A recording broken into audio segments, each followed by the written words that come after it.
Hi, this is a reflection on lesson 194 in A Course in Miracles that says, I place the future in the hands of God. I place the future in the hands of God. I'm going to sit somewhere else. I didn't do my videos this weekend, so I'm playing catch up. So I'm doing 3 in one day. Well, this one, I place the future in the hands of God. I'm a big fan of like realizing that all we have is now, this present moment, and that everything else is just a thought. A memory is just a thought. An idea about what's going to happen tomorrow is just a thought. It's not real. And so I love that, like the kind of like feeling into like, what does even the word now mean? What is this present moment? It feels like the only thing that feels real. Like it feels like potential. It feels like this. When I get really still and really quiet and quiet the thoughts about past and future and think about, well, not think, but just like try to rest in now, it feels like this potential energy, like something can happen. I can make anything happen, whatever I want right now. It's like, it feels like the potential of, like the word potential, I love that word. It feels like an energy. Like it's sort of this, it feels like a stem cell. You know how it's kind of this indescribable thing. It lacks characteristics in its own right, but that it can become anything. It's an energy that can become. And so, and that feels like that defines, maybe that, I better look in the dictionary. I wonder if how they define potential. But that's what it feels like to like really quiet the mind from past and future. And what this lesson talks about is like a really, like that's where God is. And I'm starting to feel like, to me, God is the sense of peace when everything quiets or is released or is stripped away from whatever is not our essential nature.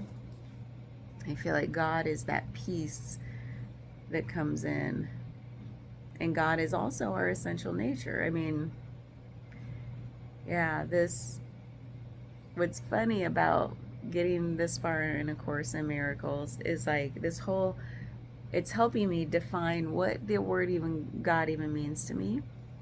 And to me, it's becoming less and less personified as we go, even though the book still uses personification words. So I don't know if it's the rebel in me, but because I'm questioning it day in, day out. What is even God? What does that word mean to me? What is this God? What is the mysterious thing that I'll never be able to define? Yeah, because we can only define what we take as fact, I guess. I don't know. Like, how do I define God except for in the way that I feel this peace? Everything to me with what God is or does, it feels like peace. Like some say God is love, yeah, and God is like a deep sense of peace. Well, anyway, this was about setting the future aside, so giving it up, and the future is just a thought. So I feel like I'm getting better and better at recognizing when my head goes in that direction, because I'm a project planner. I was a project manager for years. My whole everything was in the future. Like everything. I just ate, slept, breathed the future. And then it's no wonder I burnt out, and I don't do that anymore. But my head will still go there, like, ooh, I love to make checklists, like planning, packing lists. I love traveling and just planning to a certain extent because it feels like fun to me. But then the not fun feelings of like worry about the future, not the excitement of like, ooh, the unknown, let's go explore, but like, ooh, like if I get a worry thought about the future, I'm getting faster at recognizing that, wait a minute, that's just a thought. It's not real. It's just the ego self trying to keep in a state of like, hey, there's a problem there, you gotta fix it. There's a problem to be solved. It's like that's what the ego, like the mind loves to do, is like on the lookout for problems. See, you need me because I just identified a problem. So now we can fix it together. It's like, no, just stop identifying problems and we'll be good. So that's the phase I'm in right now with my ego. My mind is there's more and more recognition of thought and trying to let thought get quieter and not attached to it. And that was a phase too, is like thoughts about past and future. The first step, I think, was just recognizing that they're a thought and to try not to attach to it. Meaning, once like attached means it's now I'm being drug around by it. Like it's uncomfortable, I'm ruminating, whatever. And just creating more and more space between having the thought and attaching to it. And then certain thoughts now I can think about past and future and not even attach, just like recognize, oh, that's a thought, bye. But it's I don't think it'll ever 100% fade away. So, but I liked this lesson because it talks about how like giving up thoughts about the future actually help release us from any angst feelings in the present moment, because though if we give up the thoughts about the future, then we're not going to worry about the future and we won't feel that visceral in the present moment. So we're actually freeing up the future, we're freeing up the present, and then by the nature of doing that, like the past, whatever happens, has less tied to it, less attached, less of that ick factor got infused into it in the present moment. So even the past then becomes something that's less attachy. So that's what I thought about with this lesson, is if we can quiet the mind from worrying so much about what's going to happen when it's like it's impossible to know, and it's kind of boring, isn't it? Like I think about this this has been a journey for me too, planning everything and realizing, wait a minute, the way I plan something, right, why would I think, how could I possibly think that's the best possible outcome, the best way for this thing to play out? What an ego, right? And so that's like one little microscopic possibility out of infinite possibilities about how something can play out. So early on in this whole journey, I was like, oh, there's something about, actually, I think I reflected on it even earlier this year. So this idea that you can set an intention, like I have this desire for something, like I feel a desire coming up. Okay, is it worth pursuing, or is it just an attachment? Okay, it's worth pursuing. Well, now I've made like this commitment. I'm committed to bringing it about, seeing it through, whatever.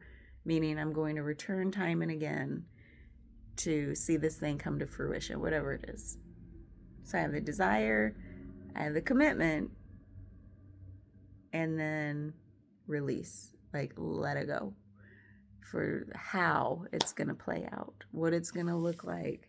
Now, obviously, we like have some say in that depending on what you're dealing with, but part of me is like, okay, I'm just going to do enough to set things in motion and then see if there's a better way things could play out. And I've been practicing this with my husband. And because I'm a starter, he's a finisher. That's how our dynamic works if we do projects together. So I'm like, hey, what if we do this? I'm like, I get things rolling.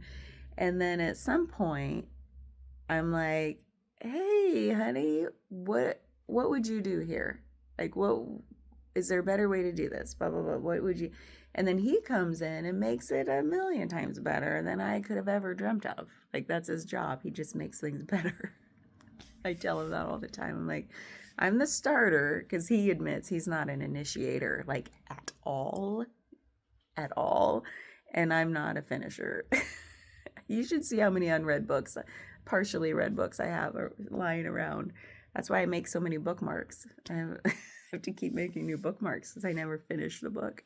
I get what I need from it, but I can't have him come in and finish the book because he doesn't read books.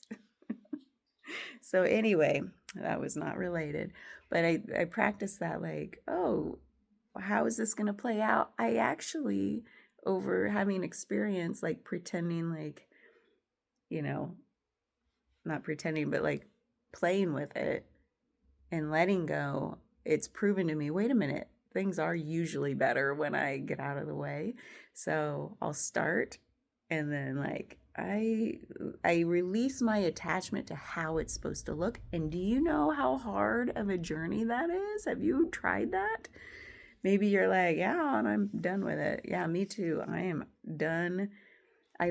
There's so much freedom, and this is totally related to the lesson. There's so much freedom in releasing attachment to an idea of how something's supposed to play out, how it's supposed to look, who's supposed to do what. I was even talking with a client about this yesterday, they were talking about, they used to get like a lot of anxiety around planning functions at their house, because it's like, I need to make sure this person brings this and that person brings this and these people, blah, blah, blah. And then they were like, but actually, when I don't do that, everything just falls into place, right? And they didn't say that exactly, I'm paraphrasing, but it's true. It's just, things have a way of happening in the moment that it makes sense for it to happen. And then a lot of us are over here like, but you gotta plan for every eventuality, or else, like, you can't just not do anything. You can't just throw your hands up, give up, be apathetic, whatever those fear responses are. I've had all of them. And then it, like, actually, the intention and the care, the heart you intend into something or infuse into something goes a long way. So if I start something by just throwing up my hand, I don't care. It depends, like, what attitude you bring to it. Like, oh, I'm excited to do this thing. I desire it. I'm going to commit to it, and then, like, let go. That's a way different attitude than, like, I don't even care if I start this thing. Yeah. I think desire is a big one. That intention to see something through. Okay, well, that's enough, because this little idea of, like, letting go of the future is kind of huge. It's not just so little. It's everything. It's like recognizing that, oh my God, all this concept of time, they're just concepts. They're not, like, time isn't real. And it talks about how quieting the thoughts about past and future and really coming into that meditative state in the now, where it's just that hum of potential that I feel. It's timeless. It's actually beyond time. There's no sense of time. Time isn't even a thing in the now. They call it the, like, infinite now for that reason. I think that's something somebody said once. Okay, that's all I got for this. That's all. One of the most profound but simple lessons in this whole thing. Love it. Bye.